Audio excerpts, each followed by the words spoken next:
الحمد لله كفى وسلام على عباده الذين اصطفى اما بعد۔ معزز ناظرین کرام، السلام علیکم ورحمۃ اللہ وبرکاتہ۔ ماہ شعبان کی 15ویں تاریخ کو شب برات کہا جاتا ہے۔ شب کے معنی آتے ہیں رات کے، اور برات کے معنی آتے ہیں بری اور چھوٹ جانے کے۔ چونکہ اس رات مسلمان توبہ کر کے گناہوں سے پاک صاف اور بری ہو جاتا ہے، اور اللہ تعالیٰ کی رحمت سے بے شمار مسلمان جہنم سے نجات پا جاتے ہیں، اس لیے اس رات کو شب برات کہتے ہیں۔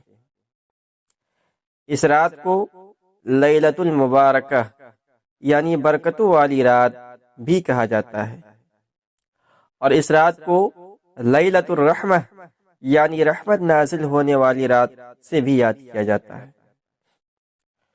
حضرت عائشہ صدیقہ رضی اللہ تعالی عنہ سے روایت ہے کہ میں نے رسول اللہ صلی اللہ علیہ وسلم سے دریافت کیا کہ یا رسول اللہ، آپ ماہ شعبان میں اس کثرت سے روزے کیوں رکھتے ہیں؟ ارشاد فرمایا کہ اس مہینے میں اس شخص کا نام ملک الموت کے حوالے کر دیا جاتا ہے جن کی روحیں اس سال قبض کی جائیں گی، لہذا میں اس بات کو پسند کرتا ہوں کہ میرا نام اس حال میں حوالے کیا جائے کہ میں روزہ دار ہوں۔ اس روایت سے معلوم ہوا کہ اس رات میں زندہ رہنے والے، فوت ہونے والے اور حج کرنے والے سب کے ناموں کی فہرست تیار کی جاتی ہے، اور جس کی تعمیل میں ذرا بھی کمی و بیشی نہیں کی جاتی۔ حضرت عطا ابن یسار رحمۃ اللہ علیہ فرماتے ہیں کہ شعبان کی 15ویں رات میں اللہ تعالی ملک الموت کو ایک فہرست دے کر حکم فرماتا ہے کہ جن جن لوگوں کے نام اس فہرست میں لکھے ہیں ان کی روحوں کو آئندہ سال وقت مقررہ پر قبض کر لینا۔